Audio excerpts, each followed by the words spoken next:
A very good evening to all of you. I'm just doing a very quick mic check, before we proceed. Can everybody hear me? If you can hear me, please type in yes in the chat window.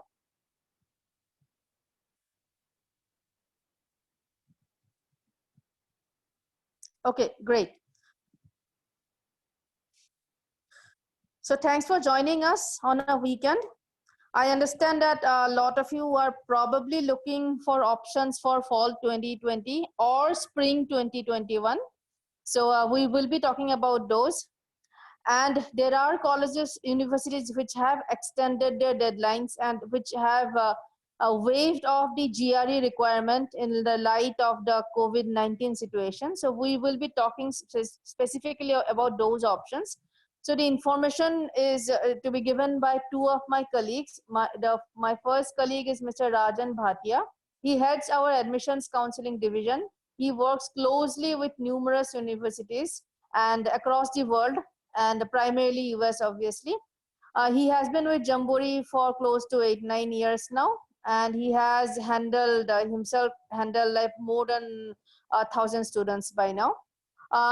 With him, I have another of my colleagues, Debajyoti. So she works closely with students who apply for master's programs and MBA programs and even undergrad abroad, specifically to the US. She has also a lot of experience in working with non-US countries. We'll start by first Debajyoti and Rajan giving their brief introductions, and then Rajan can take it forward. Before we proceed, a couple of things. While we are speaking, please do not type in your questions in the chat window. We will not be able to answer those. We will have specific Q&A. So after a few slides, we will pause to take questions. That's when you should be typing in your questions. So please do not type in stuff in the chat window while we are speaking. And as I mentioned earlier, in case you have to leave sooner, so this session we hope to finish by 7:15. We'll try to finish it sooner, but in case you have to leave earlier, feel free to do so. The recording will be emailed to you by Monday. We are recording this session, and before you leave, if you drop your phone number in the chat window, then one of our admissions counselors or even Debajyoti maybe will be able to call you tomorrow, day after, and give you information specifically about the universities and programs that you are looking for, right? In this session, we'll try not to take up very profile specific questions because the other attendees may get bored, but in a one-on-one sessions, we'll be more than happy to do so, right? So with that, Debajyoti, why don't we start with you? Please introduce yourself.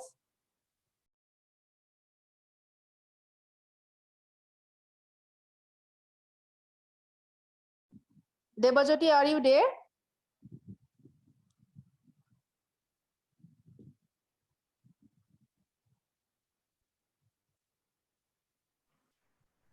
Yeah, can you hear me? Yes, now I can hear you. So can we have a brief introduction about you? Sure.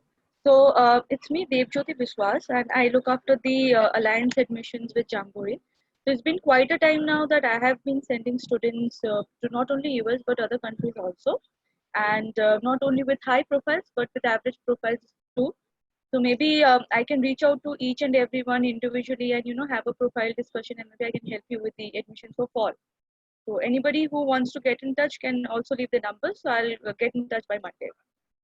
That's all. Thanks, Debajyoti. So Rajan, over to you. You just start with your brief introduction, and then let's dive right into the presentation today.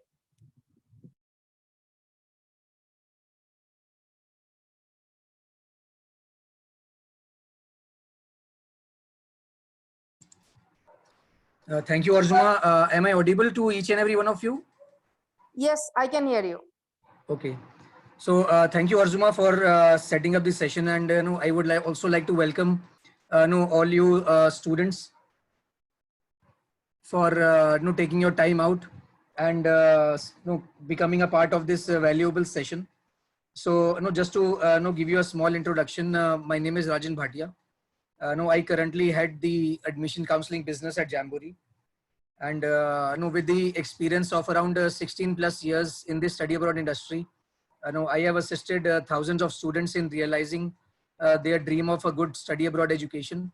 In various countries like US, Canada, UK, Australia, New Zealand, Ireland, Europe, etc. And I also have done my both bachelor's and master's from UK. So that is where I come from. So with this session today, I believe some of you would want to also exercise why the fall 20 option is a good option for you to study abroad, especially in the US. So there are a lot of distinct advantages of applying for fall 20. So let me just before we start this session, let me just put across some of the advantages that a lot of universities are looking at, and especially the advantages which you as a student have for applying for fall 20. So you might have heard from Orzuma that a lot of universities have extended their deadlines because in the view of this coronavirus situation, and that is also a boon for the students. Why? Because where a lot of students were not able to get into some universities earlier. So due to this situation, the lot of US universities have relaxed their admission requirements in terms of giving you waivers of GRE or GMAT scores, accepting started accepting the Duolingo English test apart from the IELTS and TOEFL, and they have really relaxed the requirements to a lot during this to fall 20. So that really poses a very good advantage to students. Why?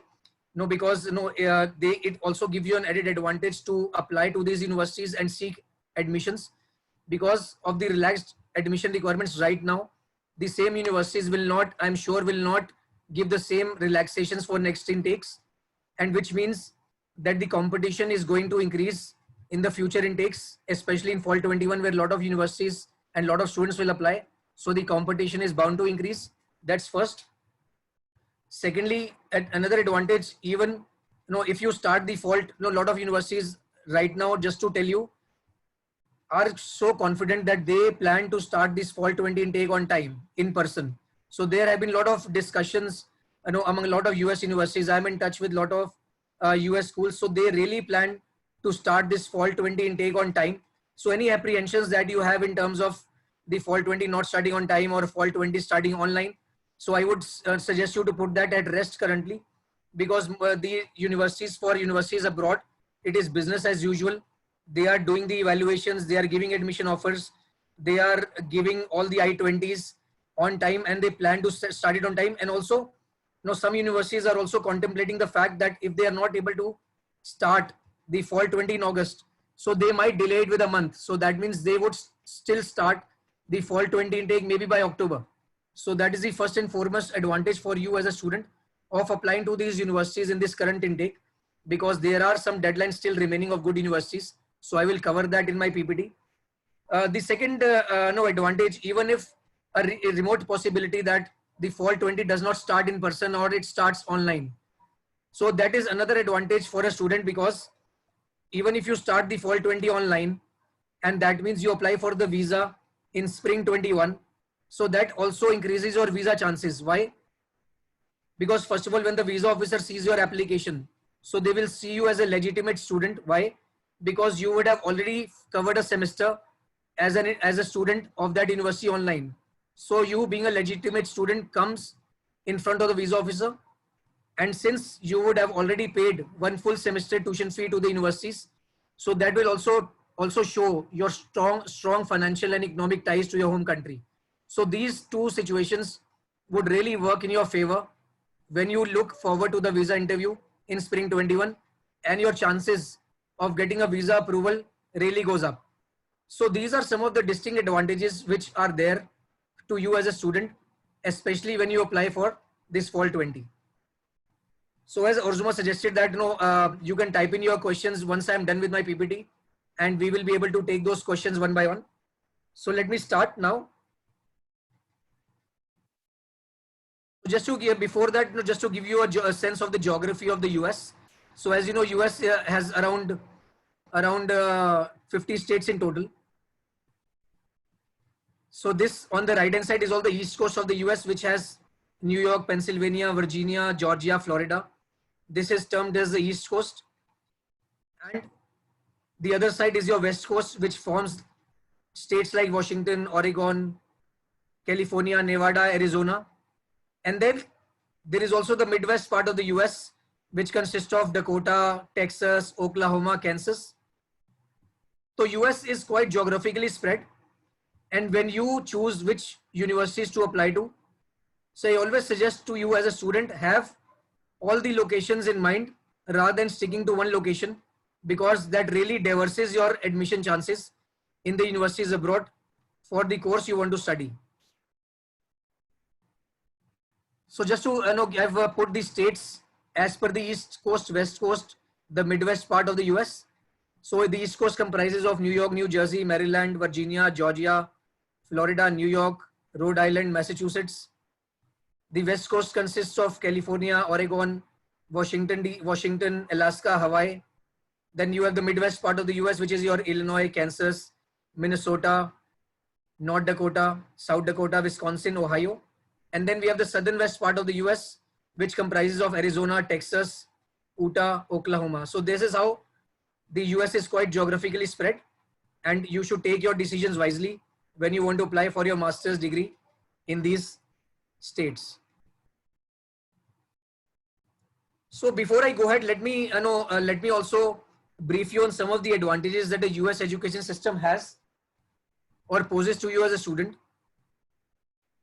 The first and foremost advantage for you as a master's student is the course flexibility under the US education system, which means when you want to pursue your master's, you don't have to necessarily stick to the major you have studied in your bachelor's degree. So you can change your majors easily. You can mix majors and minors during your master's degree. And it is not necessarily that your masters have to be in the same field in which you have done bachelor's. So a lot of flexibility in terms of core choices which exists under the US education system. Let me elaborate this with some of the examples. So one of our students did a bachelor's in electrical and communication engineering in India.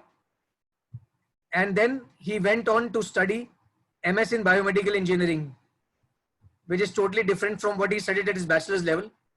So very good flexibility in terms of the study a student can do. Another student had studied a bachelor's in civil engineering, had no interest to pursue civil engineering later, and wanted to shift to management or had more inclination towards finance. So she ended up studying a master's degree in financial engineering. So that is the complete transformation she was allowed to take into consideration in his master's degree, which by far is not at all possible in other countries. So the course flexibility option is a very distinct advantage and a unique advantage that the US education system entails for the students at master's level. And it is quite possible to mix majors and minors. You are not required to stick to your major which you studied in bachelor's degree. So another student of ours who completed his bachelor's degree in mechanical engineering and also took some minors in marketing along with that, which also assisted him getting a job in General Motors in the sales division. So there he was able to utilize his knowledge that he studied in mechanical engineering, and he was also able to utilize his marketing knowledge domain into the sales division of General Motors. So that is a distinct advantage of mixing majors and minors that the US systems offers you. Another student of ours, Dipesh, majored in software engineering and he also took photography minors in his master's degree. And currently he is working in the research and development department of Canon, which is one of the leading photography brands in the world, because of the fact he was able to mix and match his majors and minors in his master's degree. So very unique advantage of the US education systems in terms of choosing the courses where you really have inclination and which can give you a good career and a good job later on. The second advantage of the US education system is the duration flexibility. So depending on your comfortability level and depending on the job scenario or the economic scenario, you as a master's student can also stretch or reduce the duration of your master's degree that you study in the US. So as you know, the US education system, to complete a master's degree, you have to complete a certain number of credits. To complete, just for your knowledge, to complete a master's degree in the US, you have to complete around 30 to 33 credits to complete your master's degree, where one course is equal to 3 credits. So that means to complete a master's degree in the US, you have to do around 10 to 11 courses in total as a student. So some students are also able to complete their master's degree in a shorter duration of time. But also if you feel that there is a recession coming, so it is also beneficial for a student to extend their master's degree instead of 1.5 years or 2 years. You can also stretch your master's degree to 3 to 4 years also. So that once all this recession gets over, you can complete your master's degree and come out into the boom period, which will also help you in getting good jobs and a better salary package. So one of our students, Lalit Mohan, completed his master's in computer science degree in just 1.5 years by taking extra credits in semesters. And right now he's working in Adobe software in the US. And students can really extend their master's degrees to 3 to 4 years till they get the job of their choice. So that is another strong duration flexibility that the US master's education system offers you as an international student. And just for your knowledge, in one academic year of a US university system, there are 3 semesters. You have a fall semester, which starts between August to December. Then you have a spring semester, which starts in January and goes till June or goes till April. And then you have a summer semester, which is from between May, June and July. So sometimes if a student wants to extend their degrees, they take a summer semester off.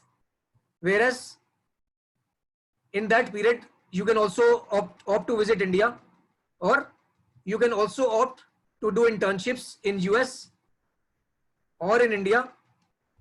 And you can also gain extra credits out of those internships, and those credits also gets added to your master's degree duration, and that is how you can also reduce your master degree duration. The third very unique advantage of the US education system is your academics.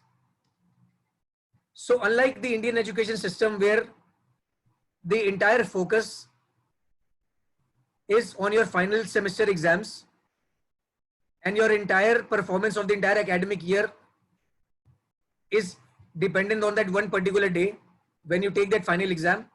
But in US, it is not like that. So for example, in India, what if you fall ill or we fall ill on that particular day of the exam? So entire semester goes for a toss. So which is not the case as far as the US education system is concerned, because they follow a continuous evaluation in terms of academics, where your grades are not just dependent on just 1 to 2 exams. It is a continuous evaluation where some of your marks are given on basis of your attendance. 30% is given to your internal assessments or assignments that you do in the class or during the entire year. 10% is contributed towards your class participation in terms of the projects you do or the kind of responses you do in terms of the master's class. And then another sum of the percentage is attributed to quiz competitions and internal assessments that you do during your master's degree. So even if 1 out of the 5 quizzes you are not able to do well, you are still evaluated by the faculty based on the other parameters, and you are given the grade point average out of 4 for your semester. So it's a continuous evaluation system rather than being dependent on just 1 to 2 exams. So complete focus is on the overall development for you as a student, not just based on your 1 or 2 final exams.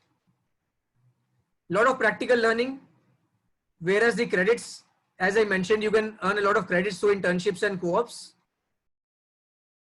And a very unique advantage of the US education system as opposed to India is that you can also go on to do a direct PhD.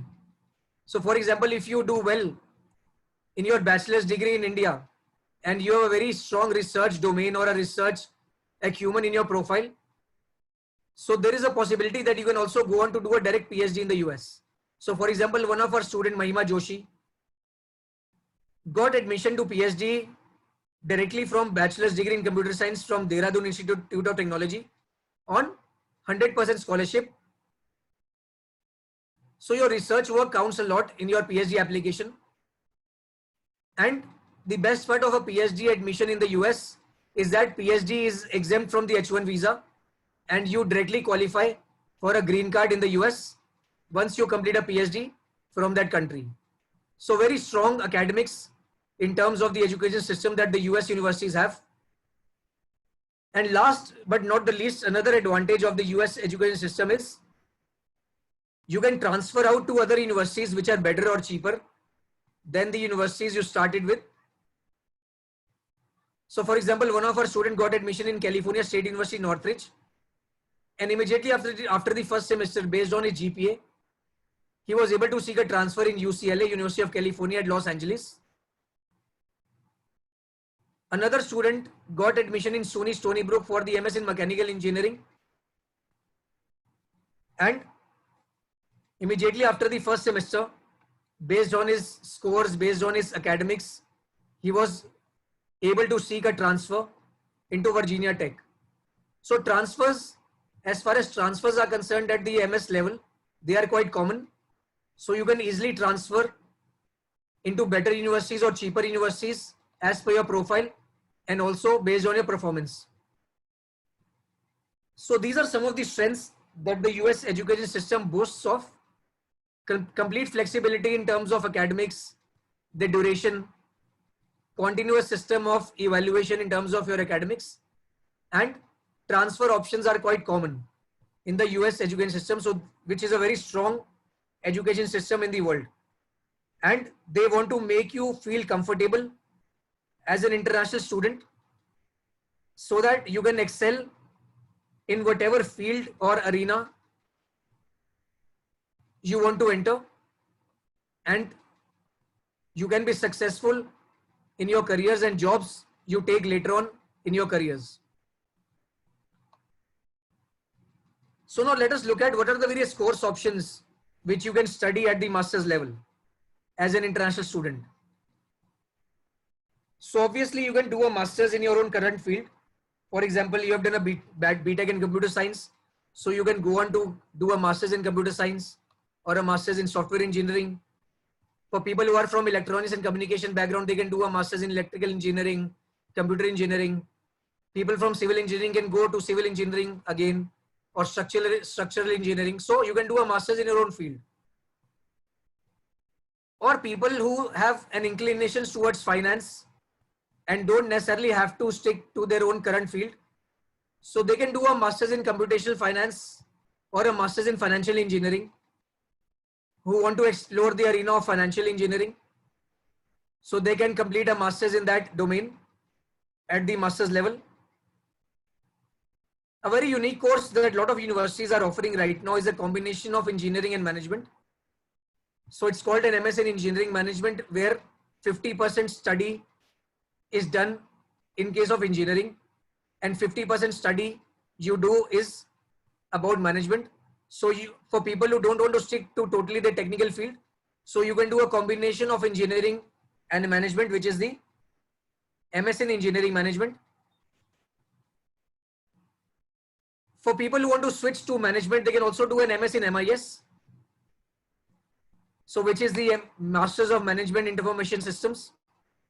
You can work on information system databases, workflows of the company, the processes. Right now, a very hot demanded course across the world, you can do an MS in business analytics, where you can analyze data to arrive at decision making of the organization. So you can do an MS in business analytics. A very good course, which is in huge demand right now is MS in operations research. So as you know, lot of companies like your airline company, your ticketing company, railways, pharmaceuticals, any industry have operations and processes in place. So you can do something in operations research where you study the operations and processes of the company and how to improve those processes or operations for smooth functioning and better profitability of the company. So that is taught some in MS in operations research. For people who are from the biotechnology or biology field, they can do an MS in biomedical engineering. Even people who are from electrical engineering background.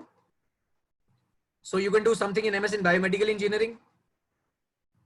Or if you want to completely switch your profile to management, you can do an MBA. Or for people who are freshers with 0 to 3 years of work experience, can do a master's in management, which is on similar lines of the MBA, whereas MBA is slightly more practical and MIM is slightly more theoretical in terms of the course content. So these are the various course options which you can study at the master's level in the US.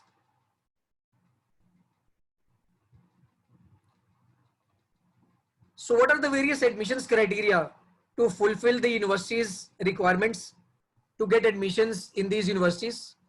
Obviously, you have to have your standardized test course, which is your GRE or GMAT, depending on which course you want to study. If you want to study hardcore engineering, computer science, you have to take the GRE. Or if you want to switch to management, MBA, MIM, etc., you can take the GMAT exam. In order to fulfill the English proficiency requirement, you can do the TOEFL or the IELTS, which are mandatory exams for you as an international student. So these are the standardized tests you have to obtain for admission. The next is your academic record. So just to inform that an international student applying for a master's degree, even if you have not done well in class 10th and 12th, doesn't matter, because universities outside India consider your academics only from bachelor's degree onwards, where they see your performance in each semesters. So even if you have not done well in 10th and 12th, for US universities, doesn't matter, because they will only concentrate on your academic record from bachelor's degree onwards. So do well in your semesters. Extracurricular activities are more relevant for the MBA and MIM. So if you have done a lot of extracurricular activities apart from your studies, so they have a lot of value, especially for applying for MBA and MIM courses. So things like anything you have done apart from academics, like sports, social work, you do a lot of blogging, you're a part of some clubs, societies, you have organized some events in your college. So all these activities that you do apart from your studies constitute towards extracurricular activities, which are given major weightage while applying for MBA and MIM programs. Research work, very important for MS and PhD applications. So a lot of universities play a lot of emphasis on research work. So research work constitutes your internships, projects you do at your bachelor's level. Now, if some of you have publications in your profile, so they have a lot of value when they are evaluated by the universities to give you admissions in a master's and PhD profile, and any relevant courses that you have done in the field you want to study your master's degree in. So all these things really add a lot of value in terms of us creating a strong profile for a master's degree. You also have to submit letters of recommendation. So a lot of universities at master's level require three letter of recommendations from you. So which necessarily have to be from your college professors or your head of departments, the HODs. If you have done good projects or internships, so you can also take these letter of recommendations from your project guides or your internship guides.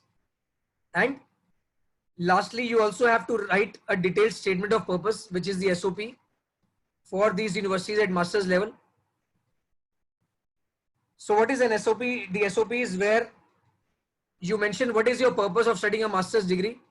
So where you will start by your bachelor's degree or past, that do you have the relevant adequate background to study that master's degree? So do you have the relevant courses you have studied at that bachelor's level? Then why you want to study that master's degree and why from that particular university? You explain in that SOP. And how will this master's degree lead to your long-term goals?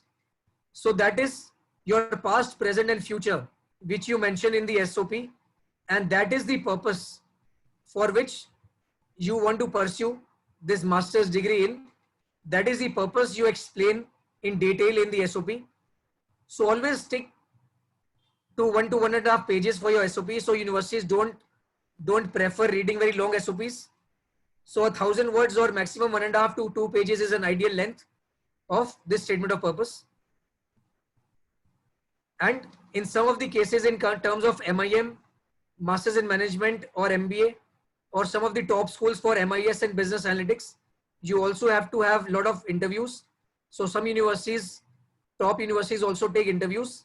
So you need to prepare well for the interviews as well for these master's degrees. So as we have now spoken about the admissions criteria, the benefits of the US system. So now let us look at some schools who have offered the GRE or GMAT waivers for this fall 2020 intake and who are still open for applications from you all, where you should take benefits and advantages which I mentioned at the start by applying to these schools. So I've pasted some of the schools here for you, like Pace University in New York, California State University in Fresno, Gannon University, University of California at Riverside, California State University Long Beach, NGIT, a very top research university in New Jersey area, very close to New York, University of New Haven in Connecticut, Kent State University in Ohio, and Cleveland State University in Ohio. So I have prepared a complete list of these universities which are still offering waivers. So Case Western Reserve University, most of these universities you would see would fall under top 70 universities in the US, which are offering good GRE, GMAT waivers, and they have still deadlines to apply. Rajan, before we go this, I think there are a couple of interesting questions in the chat, so I just wonder if you can take them. Just let me read out the questions. Okay. So Girish Tiwari wants to know, what is the difference between MIS, MIM and MBA? I think it's a very interesting question and the answer can help out a lot of other people as well. So Gigeen, as far as obviously all the three programs are totally different. So I'll start with the distinction between MBA and MIM. So MBA is a slight, both obviously are totally focused on management studies. So MBA, the only difference is MBA is a slightly practical study where the curriculum is based on projects, internships, class participation, a lot of case studies. Whereas MIM is slightly more theoretical in nature. The curriculum and subjects are almost the same, whereas the very distinct advantage is the MBA is for students with higher work experience, like people who have 3+ years of work experience are more suited for an MBA degree. Vis-a-vis MIM is slightly theoretical, so it is mostly for students between 0 to 3 years of work experience. So the class dynamics of both these programs are totally different, whereas in MBA you will have people right from 3 years of experience to 15 to 16 years of work experience in the profile. Vis-a-vis MIM is more towards students who are between 0 to 3 years of work experience. So that is the major the difference between MBA and MIM. But as far as MIS is concerned, so MIS is totally for freshers and it is MS in information systems. So a lot of companies have their own information databases, workflows, which are supposed to be managed. Even a company like Jamboree we have our own MIS. So the technology that goes behind working behind that MIS, or how to constantly upgrade and improve that management system or information system, that study is provided by the universities in that field of MS in MIS. So this is a distinct advantage among these three programs. So Arzuma, you want to add something to it? No, I think that's fairly put. See, the one thing is that MBA is if any university offers MIS, MIM, and MBA, all three programs, let's say. So so when companies come to hire, so they hire the MBAs at a slightly higher at a higher salary bracket. So same university, if you have to choose between choose among MIS, MBA, and MIM, and your primary objective of wanting to study is a higher salary, then you might want to go with MBA. Having said that, it's better to do an MIM. It's better to do an MIM if you are at a very, very, very early stages of your career. If you are just a fresher, or if you have less than 2 years of work experience, then an MIM is actually a good build up.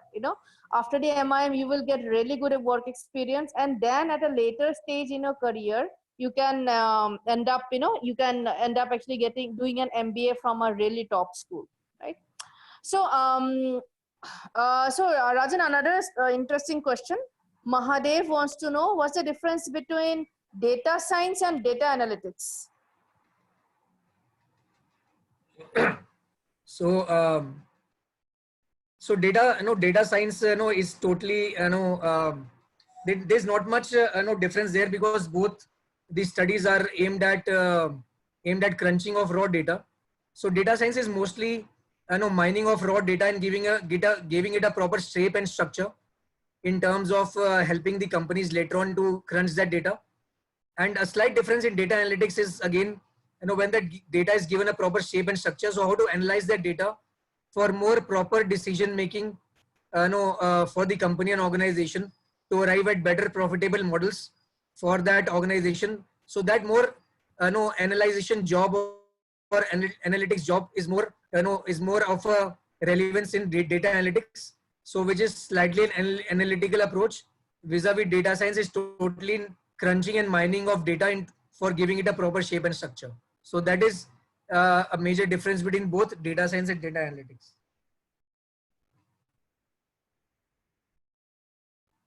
So now we'll talk about the universities, universities that you can apply without GRE for this session. And whatever the slides Rajan is going to show, feel free to take screenshots. Anyway, we're going to send you the recording of this session. So yeah, but if you want, you can take screenshots of the list as well. All right, Rajan, let's proceed. Okay, so as I was mentioning, that some of these universities which I'm showing on these slides are among the top 100 universities in the US, which offer good programs. So Case Western Reserve University in Ohio, a very good university, have a lot of business programs under the Weatherhead School of Management. So courses like MBA, MS Finance, MSc Business Analytics. So all these three programs of Case Western are STEM programs. So for knowledge of some students, STEM programs are science, technology, engineering, and mathematics. So where you get a 3-year OPT, optional practical training in the US. So most of the programs offered at the Case Western Reserve University are STEM programs, and universities are offering GRE or GMAT waivers on a case-by-case basis for these programs. And the deadline is still 1st of June to apply for fall 20. Arizona State University, a very good university in top 13, has a MS in Information Systems Management, a very good program, combining of MIS program, has deadline till 31st of May. Stevens is a very good university. Rajan, sorry to interrupt you. Stevens is a very good. Yeah, Rajan, sorry to interrupt you. I saw a question in the chat where somebody wanted to know the meaning of waiver. Waiver means that you don't have to take the exam, right? Regularly, usually for these universities, they want a GRE or GMAT score.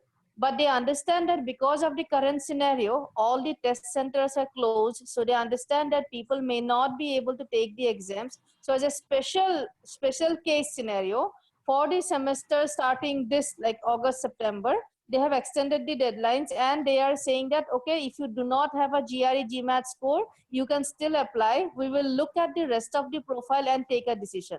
So waiver means they are saying that you don't have to submit the GMAT or GRE score because of the current situation. I hope that's clear. All right, carry on, Rajan. Sorry to interrupt. Yeah. So Stevens, again, a very good and popular university in New York. So in lot of all of his master's programs are offering GRE GMAT waivers, and the deadline is rolling. But I would suggest you to still apply till 1st of June, because you also have to take care of the visa formalities. A Northeastern University, a very prestigious university in Massachusetts, among top 50 in the US universities. All the programs in College of Sciences like biotechnology, pharmacy, etc. And all the schools in the DE, a more McKim School of Business like MBA, MS Finance, MS Business Analytics, etc. are offering GRE GMAT waivers till 15th of June as a deadline for fall 20. So all these deadlines which I am mentioning are all deadlines for fall 20. University of North Texas, very prestigious research university in Texas, for all its programs offered in College of Business and College of Engineering are giving full waiver of GRE GMAT till 15th of June. Again, in Illinois Institute of Technology in Chicago in Illinois, all master's programs, 15th of June is a deadline. CSU Long Beach, the second largest university in the CSU system, is offering GRE GMAT waivers for all the programs like MBA, MS Information Systems, MS Finance, MS Accountancy. Deadline is not 1st April, the deadline is 15th of May. So sorry for the typo error there. UMass Lowell, for all its master's programs, offering the waiver till 31st of May. UC Riverside, a very good university in University of California, Riverside. Just to also inform you, the MBA at UC Riverside is a STEM MBA, and they are giving a GMAT waiver, and the deadline is 31st of May.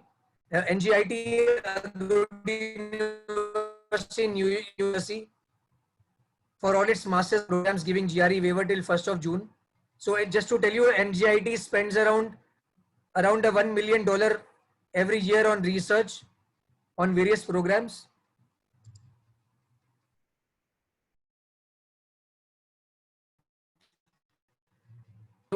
For CS and all engineering programs, Gagnon University in Massachusetts, St. Peter's University in Ohio for all its master's programs, University of Detroit Mercy in Michigan, Florida Atlantic University in Florida, for all the programs at master's level, GRE is not required. Clark University, a very good university in Boston, Massachusetts.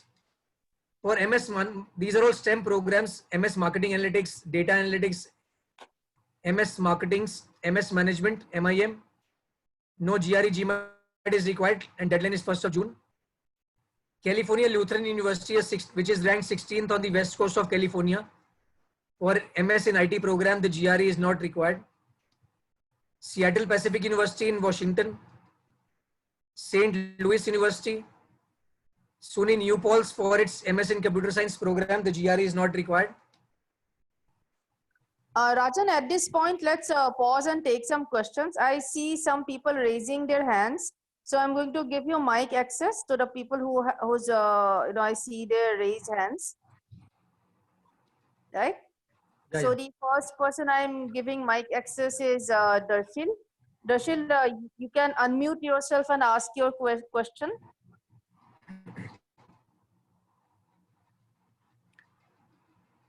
Right, I think Darshil has logged off. So Arushi Gupta. So Arushi, you can unmute yourself and ask your question. She asked what if the visa is not. Arushi, I'm not able to hear you clearly. Okay. Right, never mind. So guys, if you are raising your hands, then please ensure that you can switch on your mic as well, right?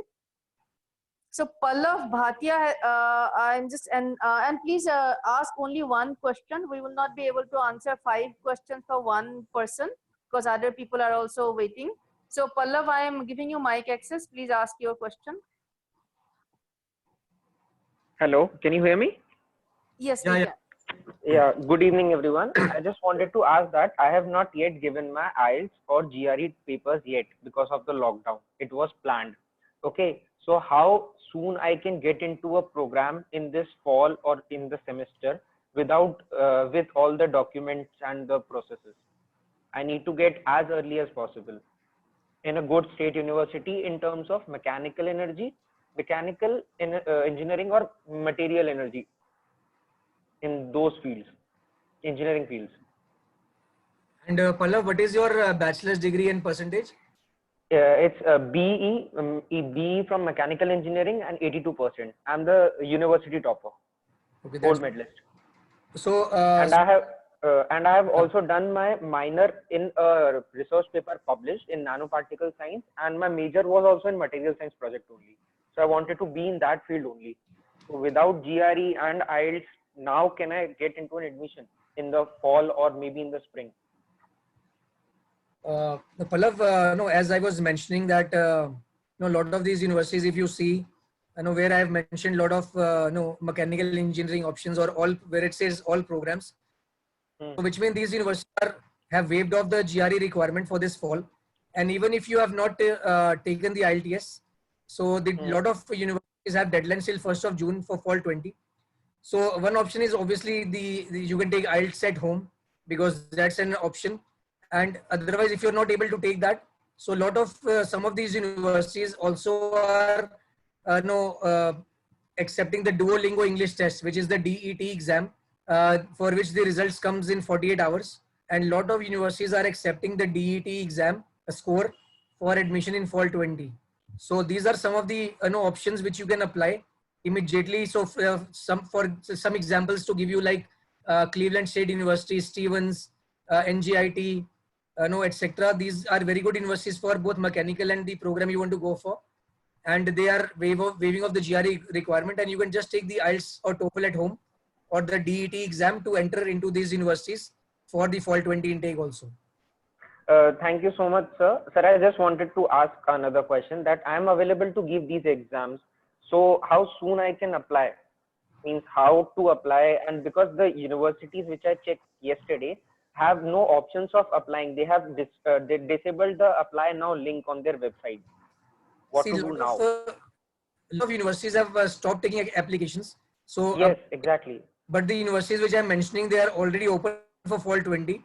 Or even if you are not open for fall 20, those they will also be limited options in spring 21. But again, this GRE waiver requirement is only for fall 20. So universities are still have not mentioned anything on the waiver requirements for spring 21. And a lot of deadlines, just for your knowledge, most of the deadlines for spring 21 are between July to September. So a lot of universities will be open during that time. But again, you will then be required to take the GRE exam because no information on the GRE waivers for spring 21 has been declared by the universities. So which means that they would be taking or requiring the GRE score for the spring 21 intake. But the universities which I am mentioning are all open for fall 20, or the other option is you can take the GRE at home advantage and apply for universities for spring 21 in that case. Okay, thank you so much, sir.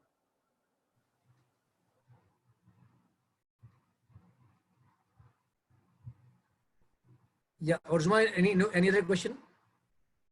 So, Pallav, thanks for your question. So, you have left your number, so I have seen that. So, Debojyoti would be reaching out to you tomorrow or on Monday and look at the specific universities that you have in mind, right? All right, so we still have a few hands up. So, I'm giving mic access to Divya. So, those of you who are raising your hands, please ensure that you are able to switch on your mic.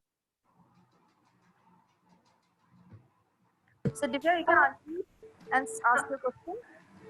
Yeah, ma'am. So you guys are able to hear me, right? Yeah, Divya. So I just had one question. Say suppose I apply for the universities now. Can I get a defer for fall 21 or so? Yeah, Divya. So, well, that's a very good question. I forgot to touch base in the start. That's another advantage which is there to apply for fall 20 now, because as you know that a lot of students, some of the students who are applying for fall 20 or have already applied, they are also looking at this waiver option, which means some of the seats obviously will go to these students, which means the competition is likely to increase for fall 21, which I also stressed at the beginning. So this is the right now is a good time to apply for fall 20 and secure your seat, even if you don't want to go in fall 20.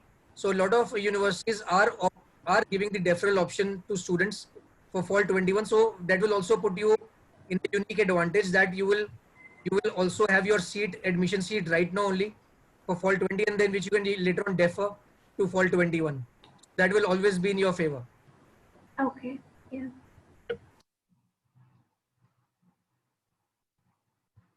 So Aruvans, you are up next. Please unmute yourself. Yeah, hi. So I just wanted to ask one question. So I have already given my GRE and my TOEFL was scheduled, but since due to the lockdown, I couldn't give it. So I was hoping to apply in fall 2021. And what are my prospects of getting to the university? Because since all the deferrals will be made in 2020 to the 2021 batch. So I forgot your name again. Can you just come your name? Aruvansh, yeah. Raghuvansh. Okay. Aruvansh, yes. Aruvansh. So Aruvansh, even if you're no, you can still look at some of the programs which I'm mentioning in this on this slide, and there are some more options apart from this. But if they don't come in your wish list, so what you can do is to minimize the competition. The better option is to apply early. Yeah. Just to tell you, the MS is always on a rolling basis, on a first come first serve basis. So if you have everything ready in your application, so most of the deadlines are in November and December, but you can still submit your applications by October itself for the fall 21 intake, which will give you an early advantage in terms of first come first serve basis, so that as soon as the intake of fall 21 opens, you rush in your application, which means you will get a decision quite early and you will be able to secure your seat irrespective of the competition. So that will be my suggestion, to apply as early as possible for the fall 21 intake, is if everything in your application is ready by that time, to get that early advantage. Okay. Thank you so much. So I see there's some people, they want to know that, in case they are, they are able to, they apply, in case they apply for without the GRE and they start the program. So do they have to take the GRE once they start the course? So the answer is no. If the universities are saying that we are waiving off the GRE requirement for the fall 2020 intake, then you can just take advantage of it. If you have a very strong academic profile like Pallav, from what I understood, he has a very great profile. So if you have a very good profile, then on the strength of your profile, you will get admission, and then you don't have to take the GRE exam once you start the course. There are also a couple of questions who wanted to know that what if what if you are applying for the fall 2021 session? Will the universities give GRE waiver for the next intake also? So the answer is we don't know, and the universities themselves don't know. Right now, everybody is in a wait and watch mode. So my recommendation to you is that if you are currently in a position to apply for fall 2020 without the GRE score, if you are in a position, I would recommend that you apply, then secure that admission, then you can get a deferral and finally join the university later also. But if you're currently a second year student, first year student, then obviously, you are not eligible to apply for the fall 2020 session, right? So I hope that answers some of, I saw a little bit of chatter in the chat box around this area, right? Okay. So there are also a couple of, I think, Debojyoti, why don't you take this question? I saw a couple of people wanting to know that what are the documentation? Because of the lockdown, people are not able to probably collect the official transcripts, etc., etc. So in that case, if somebody wants to apply to, to some of the universities that we know of, how do they manage the documentation part? Debojyoti, you want to address that? Are you there, Debojyoti?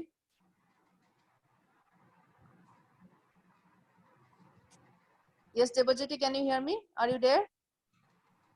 Yes, can you hear me now? Yes, I can hear you now. Okay. So, ma'am, I have few students who are ready to apply right now and they don't have the transcript. So what we are doing is we are taking the individual mark sheets, the semester-wise mark sheets that we have at the moment, and we can apply with that.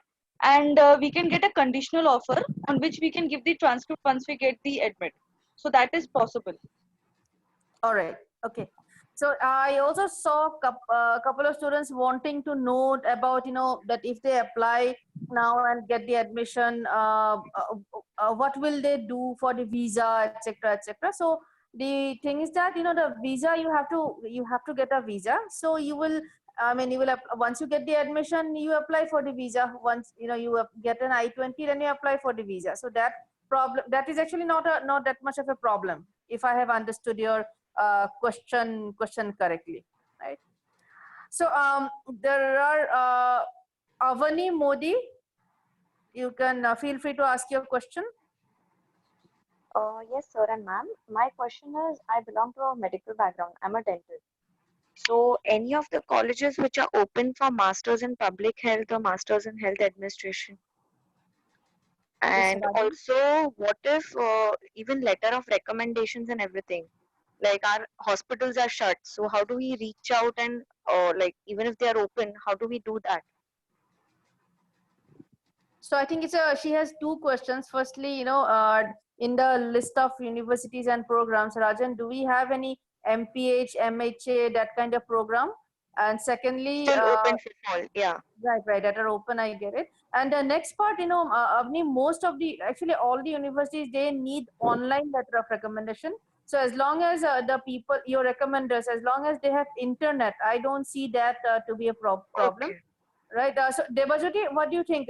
Online letters of recommendations are acceptable in all the universities, right?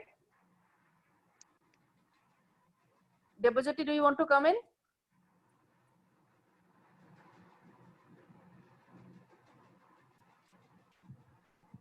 So I'll just take that question. So,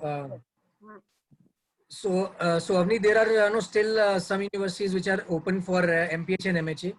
So we will have you call separately on that, because Yes, sir. Exactly. there are still options available for some universities which are available for like, for example, Missouri State University, Kent State University, and some of the one or two CSUs are also open for that, California State Universities. And as far as the LORs are concerned, as Orzma mentioned, that most of the universities are now accepting online LORs, where you can just mention the email ID of your recommender, and then they can submit the LOR over email. So that is also acceptable. You don't have to have hard copies of that. So we can submit online LORs for those schools. Okay. Okay, fine. So Avni, I think you have dropped your phone number. So we will reach out to you to help with your specific type of program, right? Yes, ma'am. Thank you. Thank you, sir. All right. Yeah. So Ashwarya,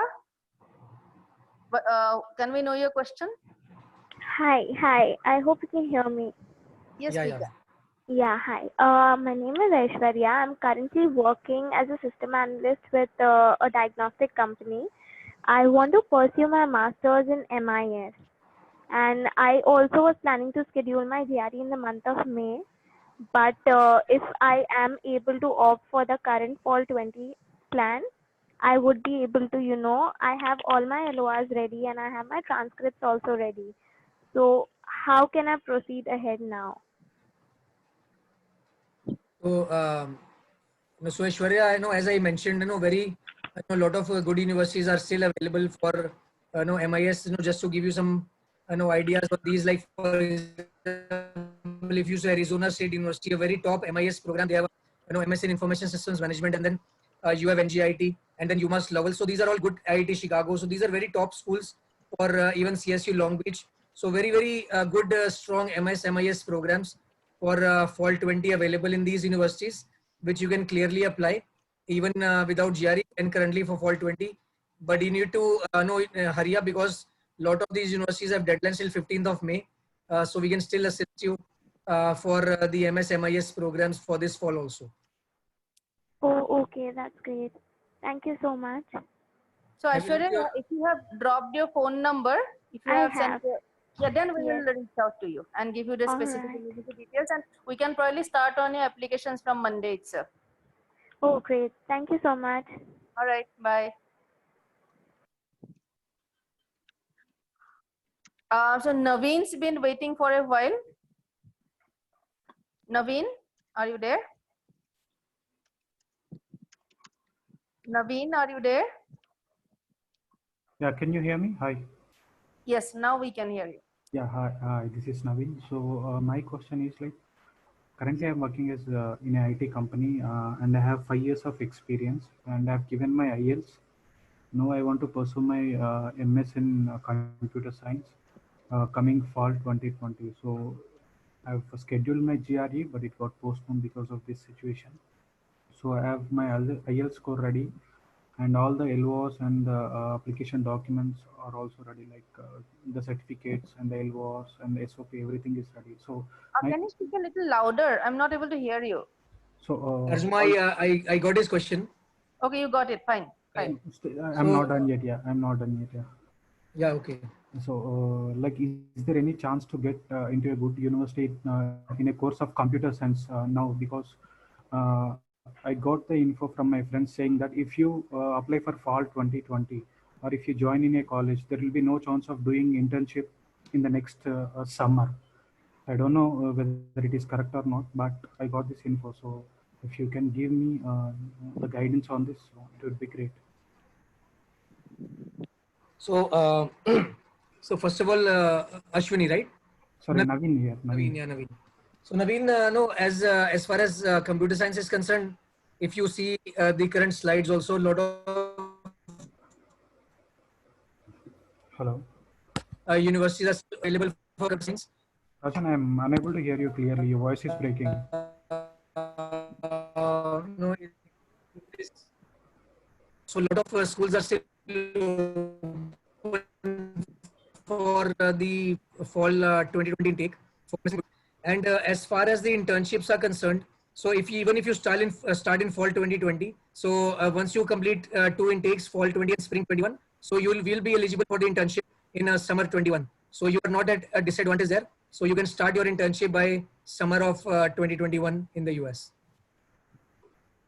Okay. So, so we'll take a pause with the Q&A here, and Rajan, why don't we go through the rest of the programs, and then we can resume the Q&A. Okay. So these are some of the universities which I mentioned, which are still available. And apart from some other options like California State University, Fullerton, University of Dayton for computer science, University of Pacific Data Science. So data science right now, just to tell you, is the very highest paid program in the US. So an average data scientist earns around $1.2 lakh per annum as a salary in the US. RIT, Rochester Institute of Technology, is giving GRE waivers for all the programs in the Saunders School of Business. Kent State University, Missouri State, California State University, Fresno for MBA, Pace University in New York for all programs, and the University of New Haven in Connecticut giving GRE waivers for all the business and engineering programs in the US. And for some of you who are still looking at other options, so these are other country options where you can also look for the master's program which are still open for fall 20. So like for example, you can consider countries like UK, Ireland, very good country for computer science, biotechnology, biomedical engineering, management, finance. You can look at Australia, New Zealand, and even France for some of the management courses like MIM, MS Finance, MS Marketing, MS International Business. So a lot of countries, without GRE, GMAT, you can also look at these options for your fall 20. So that is, those are options which you can study as an international student for this September 20 intake. So this was what I had in place for the students. So that is the presentation. So I am open to further question answers. Sure. So there is a Meenakshi. Meenakshi, you can unmute yourself. So guys, we are done with our with the information that we wanted to give. If you have any specific questions, please raise your hands and be in a position to switch on your mic.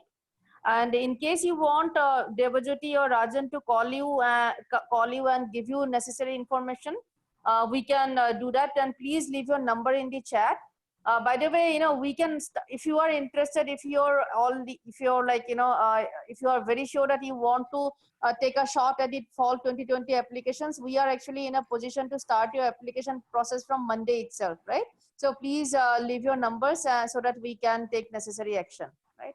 I am not getting any response from Minakshi. So I am giving the mic access to Kaushal Kishore Kant. Okay, can you hear me? Yes, we can. Okay, so like currently I'm doing BBA second year. I'm in second year.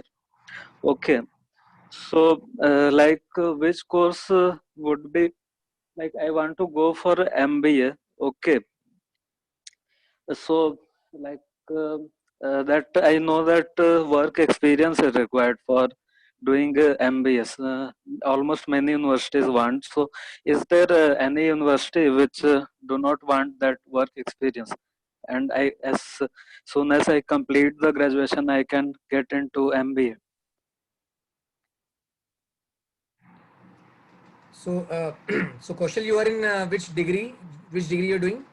Bachelor of Business Administration, BBA. Okay, okay. You're in second year. Yes, in second year. So you'll be entering third year this year. Yes, this year I will be entering the third year. Okay.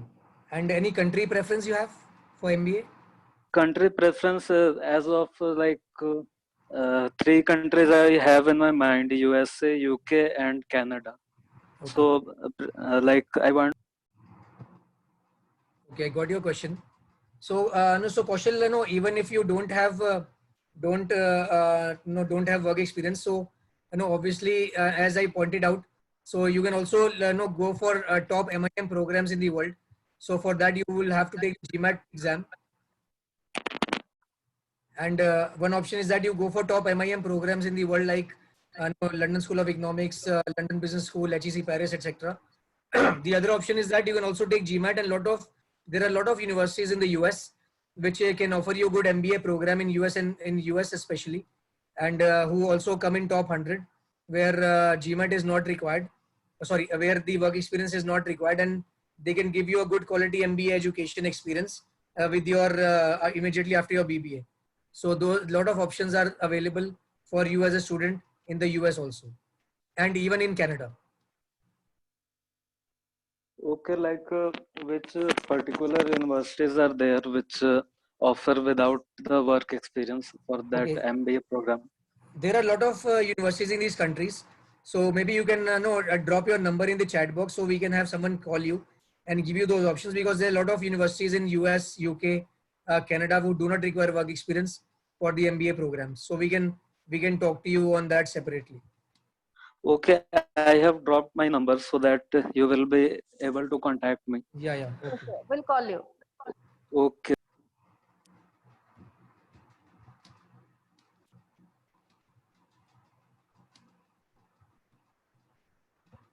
Right. So there is somebody, I don't know the name, electronics something. So yes, please ask your question. Yeah, sorry, my name is Tahir. I didn't get your name. What's your name? Hello.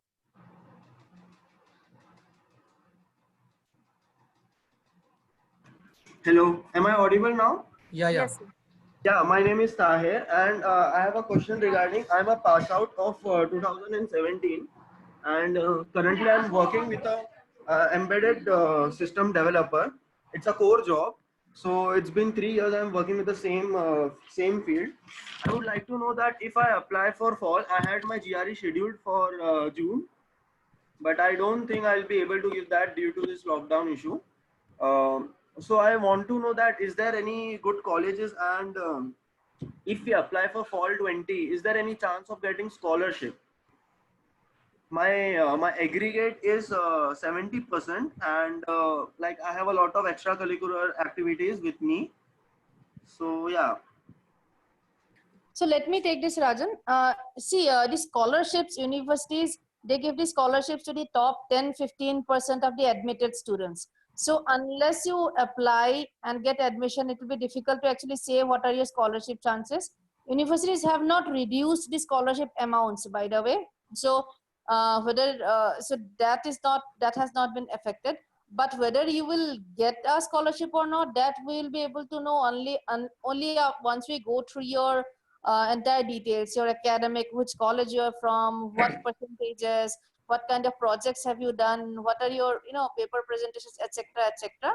So for all of that, we'll need to talk to you one-on-one. But even then, there is no guarantee that you will end up with a scholarship, because as I mentioned, universities give out scholarships usually to the top 10-15% of the admitted students. Okay. Yeah. So can I receive a call from you by tomorrow or day after? That would be okay, because I have a lot of more questions. Sure. Yeah. So yeah. Have you left your number in the chat? Yeah, I have written. My name is Tahir Ujjainwala. All right, cool. So Yeah. Debajyoti, please call Tahir tomorrow or Monday, right? Yeah. Even after the call would be fine. I'm okay if I get a call at late night as well. Okay. Yeah. Okay, cool. Yeah. And one more question I have. Yeah. So what if we get an admission for fall and the exact time of the master's MS is 2 years, right? Including the internship. Right. So we'll get that probation period of working as an intern for 6 months. It's not probation. Like I mean is we'll get that time, or it will be just of 1.5 year. So you are going for an MS program or an MBA program? MS program, MS technical field. Okay, so see for MBAs, the internship is an integral part of the program, right? So it's 1.5 years of classes, courses, and 6 months of internship. So it's an integral part of the program. For master's programs, it's mostly not, right? So the internships people usually do in the summer, which is a 1.5 month, like short internship, right? Okay. In MBAs, the internship is an integral part. It's a part of the program. You have to do it, kind of thing. But for MS, it's not the case. So people who do internships or co-ops, they do usually in the summer. That means in the May, after 1 year after completing 2 semesters. Okay. Right? Yeah. Okay. Yeah. Thank you so much for that. I'll expect a call from you like tomorrow or day after. We will call you. Okay.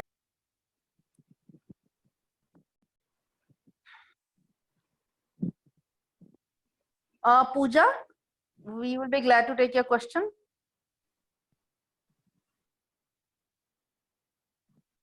Pooja, are you there?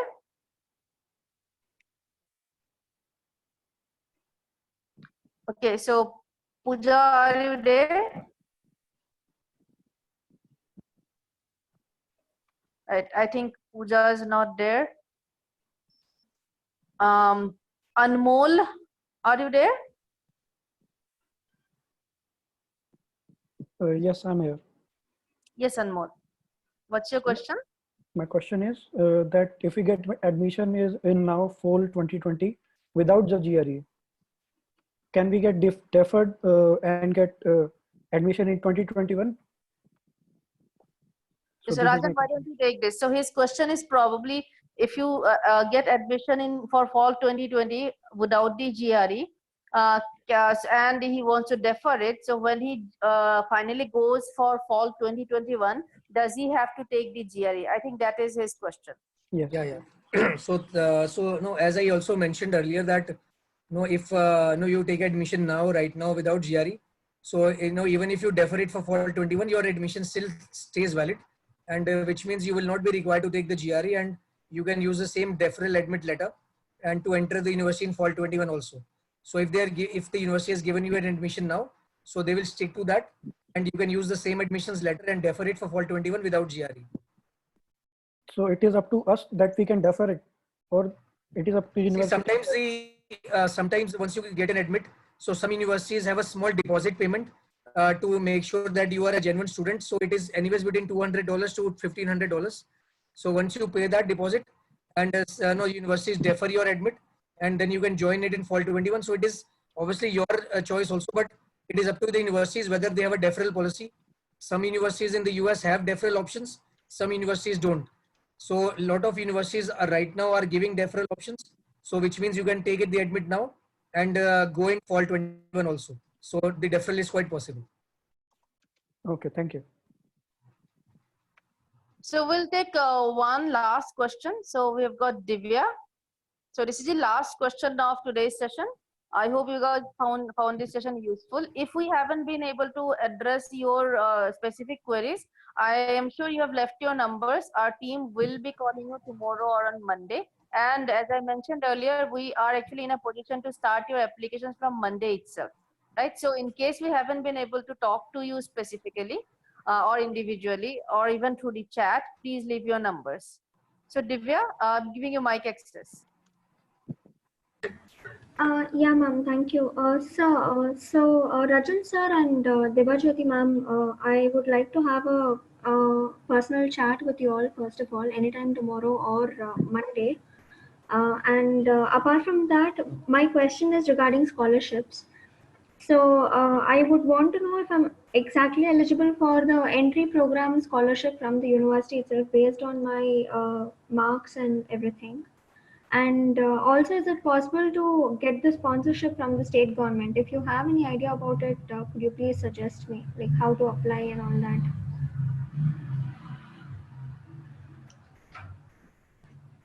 So Divya, as Arjun also mentioned that these scholarships are always merit based. So merit of your entire profile determines the scholarships by the US universities. So at the master's level, there are no need-based scholarships or scholarships that are offered by the government there. So it is only merit-based scholarships. So some of the universities, which I also mentioned in my slides, some universities are still giving scholarships to students.